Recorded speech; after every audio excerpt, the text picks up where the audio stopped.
Assalamualaikum warahmatullahi wabarakatuh. Perkenalkan, nama saya Meilani Nur Aisyah dari Prodi Matematika dengan NIM 202101060006. Di sini saya sedikit menyampaikan mengenai penerapan Karnaug Map dengan dasar aljabar boolean untuk mendiagnosa penyakit. Pendahuluan, teknik aljabar boolean dan Karnaug Map telah digunakan dalam dunia kedokteran. Rushdie yang menunjukkan kegunaan K-map untuk menggabungkan kumpulan data klinis seperti gejala penyakit. K-map berfungsi sebagai alat pembantu statistik. Penyakit yang akan dibahas adalah gagal ginjal akut pada anak. Pemilihan ini dengan dasar gagal ginjal akut pada anak memiliki kemiripan gejala dengan ISPA dan infeksi saluran cerna. Langkah-langkah untuk penyelesaiannya yaitu menentukan peubah untuk masing-masing penyakit dan gejala, menentukan relasi nilai nyata dan nilai boolean dengan memandang gejala-gejala yang muncul pada penyakit.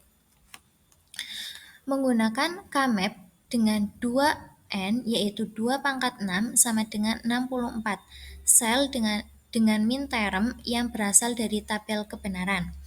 Menyederhanakan K-map untuk membuat rules. Penyelesaian di sini ditampilkan data penyakit di mana simbol dan nama output di mana Y1 mewakili gangguan gagal ginjal akut pada anak, Y2 infeksi saluran cerna, Y3 ISPA. Data gejala dari simbol X1 mewakili gejala demam dengan penjelasan demam dalam 3-5 hari. X2 muntah. Penjelasan anak muntah-muntah. X3 diare, anak mengalami diare. X4 batuk yang tak kunjung sembuh. X5 pilek yang tak kunjung sembuh.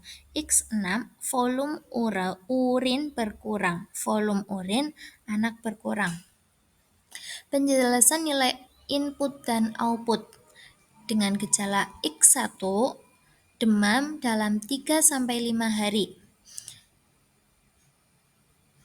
X2 anak muntah-muntah. X3 anak mengalami diare. X4 batuk yang tidak kunjung sembuh. X5 pilek yang tak kunjung sembuh.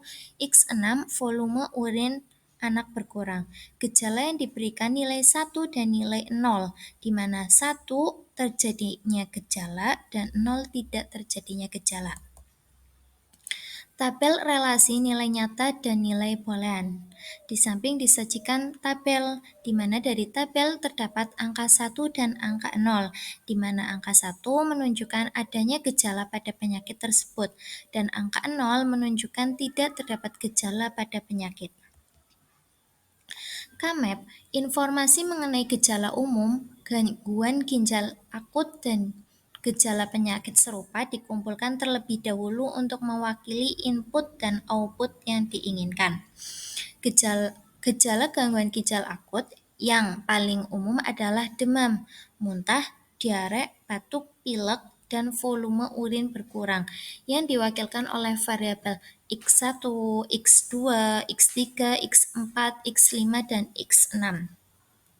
Variabel keluaran Y1, Y2, Y3 ditugaskan untuk mewakili penyakit, yaitu penyakit gangguan ginjal akut, infeksi saluran cerna, dan ISPA. Berikut adalah tabel kebenaran yang dibangun berdasarkan 2 pangkat 6 gejala gangguan ginjal akut pada anak yang paling umum sebagai input dan penyakit serupa output. Berdasarkan tabel kebenaran, min term ditentukan dan digunakan untuk menghasilkan K-map. Min term adalah produk yang menempati sel tertentu dan penting untuk mengelompokkannya untuk mencapai istilah yang diminimalkan. Maka fungsi dari ekspresi booleannya adalah Fungsi X1, X2, X3, X4, X5, dan X6 sama dengan X1, X2, X3, X4, X5, X6 untuk gangguan ginjal akut. Fungsi X1, X2, X3, X6 untuk infeksi saluran cerna.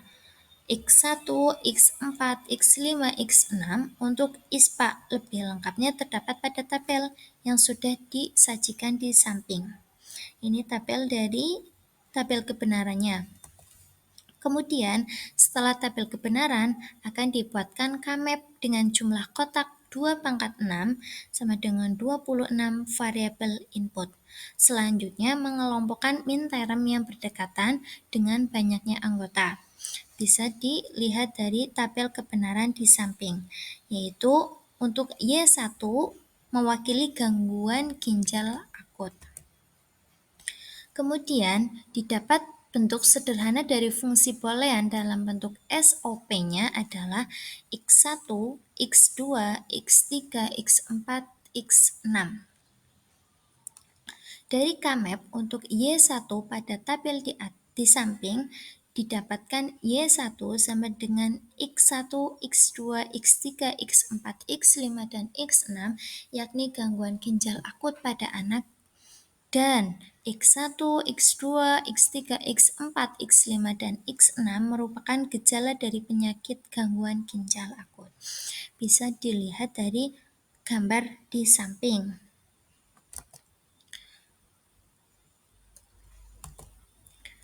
Kesimpulan, berdasarkan hasil pembahasan teori dan pembahasan di atas, K-map dapat dimanfaatkan untuk membantu mempersingkat proses dalam membuat interface dalam mendiagnosa penyakit seperti gangguan ginjal akut pada anak berdasarkan gejala-gejala yang muncul.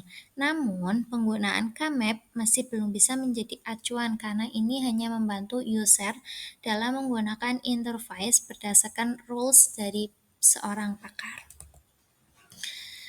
Sekian dari saya, masih banyak kekurangan dalam pemaparan materi, mohon dimaklumi dan mohon maaf. Sekian, terima kasih. Wassalamualaikum warahmatullahi wabarakatuh.